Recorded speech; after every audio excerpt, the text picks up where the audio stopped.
기원전 771년 야만족과 결탁한 제후들에 의해 주나라의 수도 호경이 함락당합니다.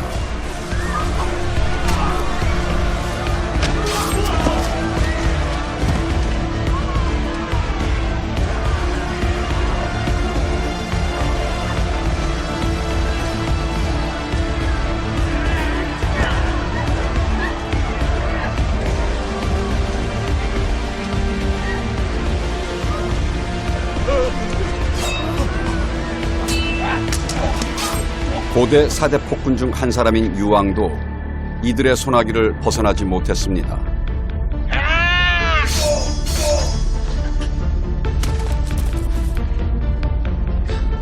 유왕의 죽음과 함께 300여 년간 지속된 주나라 왕실의 권위는 급속히 무너지기 시작합니다.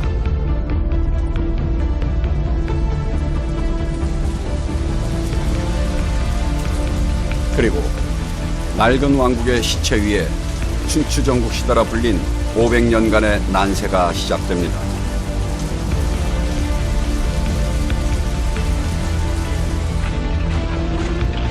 춘추전국 시대는 단지 전쟁이 많았다는 의미에서의 난세가 아니었습니다.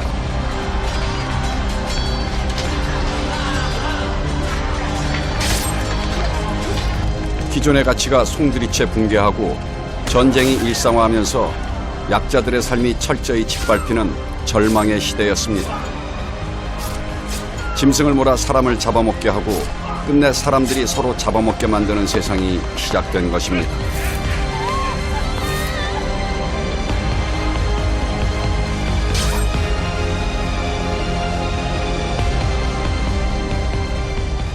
That period, just by the title itself, War and States, 战国, it refers to what? Chaos and violence and so on. 在这个时候，就是说人类赖以生活的一种基本的原则、基本的价值、基本的理念，都已经丧失了。 하지만 절망과 어둠은 오히려 새로운 생각의 밑거름이 됩니다. 절망적이기에 더욱 절실한 마음으로 희망을 찾아 나선 이들. 세상의 고통에서 눈 돌리지 않고 짓밟히는 이들의 편에서 새로운 세상을 꿈꾼 사람들. 인류 역사상 가장 거대한 생각의 폭발을 보여준 그들을 우리는 제자백가라 부릅니다.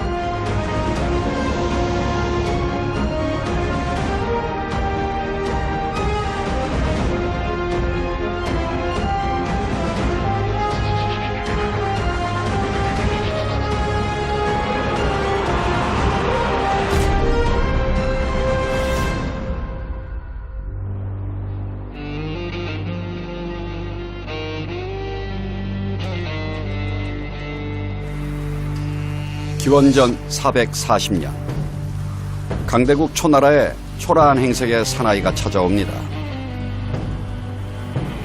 그의 이름은 묵저. 묵자라는 존칭으로도 불리던 그는 송나라에 대한 초나라의 공격을 막기 위해 단신으로 초나라의 수도를 찾은 것입니다.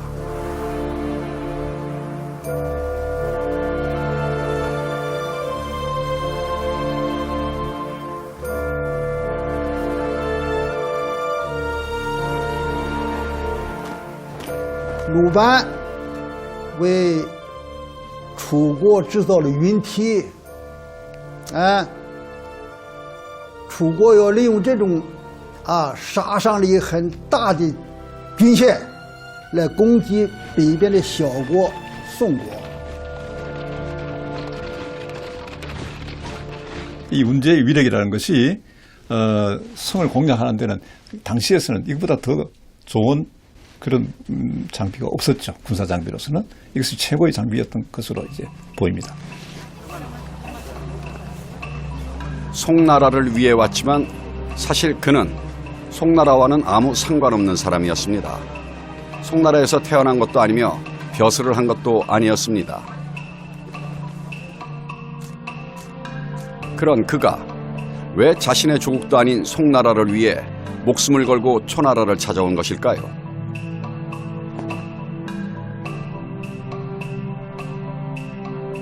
그리고 강대국 초의 대군에 맞서 혼자만의 힘으로 어떻게 전쟁을 막으려는 걸까요?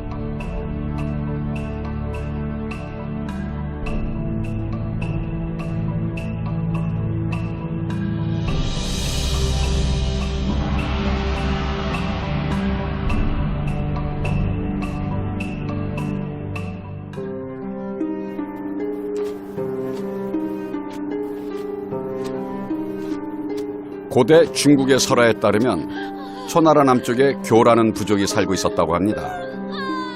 그런데 이 부족에게는 기괴한 풍습이 하나 있었습니다.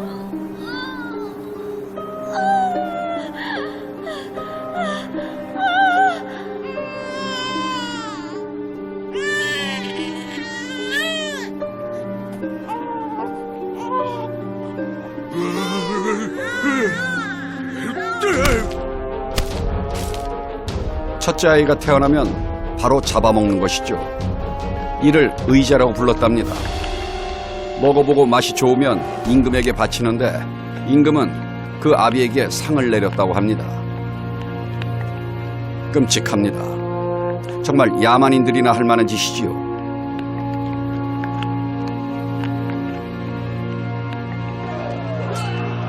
하지만 묵자의 생각은 좀 달랐습니다.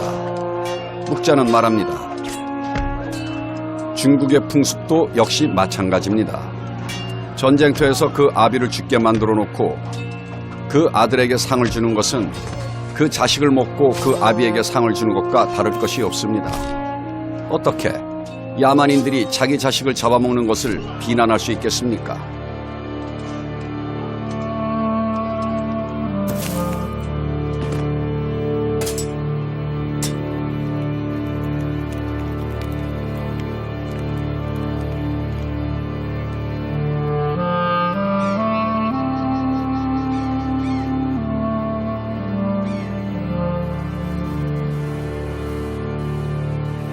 묵자가 초나라로 찾아간 기원전 440년 무렵은 춘추전국 시대 중에서도 전환점이 되는 시기였습니다.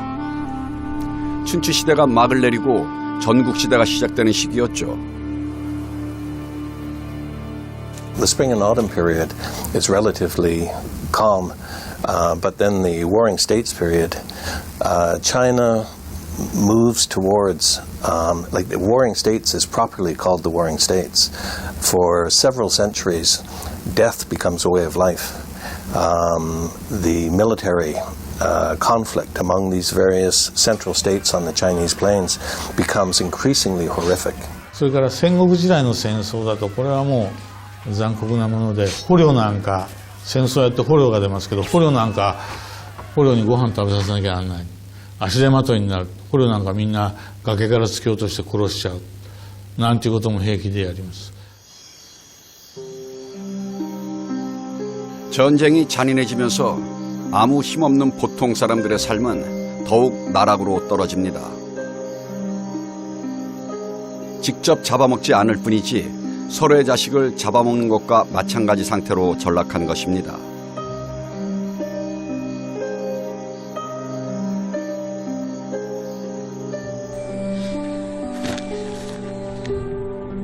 어떤 풀이 시들지 않으리요. 어느 날의 행군이 끝나리요. 어느 누가 부역을 피하리요. 사방의 전쟁이요 부역이라오. 어떤 풀이 마르지 않으리요. 어느 누가 호라비가 아니리요. 슬프다. 나는 군인이 되어 어찌 악한 백성이 되었는가.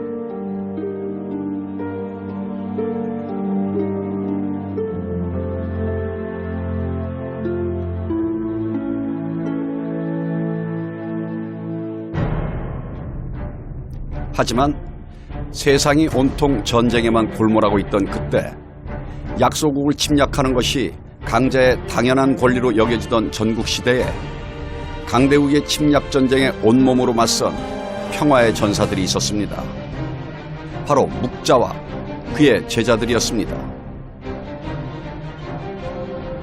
墨子呢，他是姓墨，这个墨在中文里面的意思就是黑色的意思啊，就是黑色的意思。这个墨就是古代的一些一些这个罪犯或者是这个贱民哈，他们呢在脸上要刺青的啊，叫做金面者。所以有学者说他们就是所谓的贱民，就是墨这个意思呢，就是他们是一些受到这个判刑的一些罪人啊，他们在社会上最低下的一个阶层，这是他的姓啊，墨的意思。Other people think that the ink of the Mo might refer to an ink line. So it was a tool that a carpenter would use. The thought is, well, maybe Mozi was a carpenter. And it's not really the tattooed master, he's the ink line master because he's famous for construction. This would also, to some extent, explain the familiarity in Mozi with siege machinery. Whoever wrote the military chapters of Mozi knows a lot about military technology. They're not just making this up. So maybe if Mozi and his group were carpenters and mechanics and so on, that would explain why they were so familiar with that kind of thing. でその他に農民も大勢が参加していた。こういう全体の構成だと思いますが、特に大事なことは工人や農民という社会階層の低い人たちが中心メンバーだったということが大きな特徴だと思います。 그리고 묵자가 전쟁을 반대한 이유는 그들이 하층민이었다는 것과 깊은 관계가 있습니다. 墨子生当战国初期，就处在这样一个混战无疑的状态之中。战争可以说是各种灾害里边最坏的、破坏性最大的一种，因此民不聊生，社会凋敝。墨子他是站在小生产者的立场上，站在农民或者下层人士的立场上，首先要提倡民生。看到这种情况，他就觉得非常痛心。天下这么乱，人们吃不上穿不上，关键在哪里？战争，非正义战争。所以他要替劳动人民，他要替老百姓解决这个问题。 묵자와 그의 제자들은 단지 평화를 주장하는 것에 그치지 않았습니다. 적극적으로 자신들의 신념을 실천하기 위해 노력했습니다.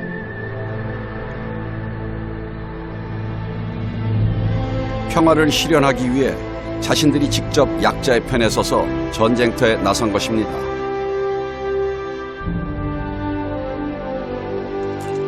자신이 필요한 곳이면 앞장서 달려가는 묵자였기에 강대국 초나라의 횡포로부터 약소국인 송나라를 지키기 위해 혈혈단신 초나라로 향한 것입니다.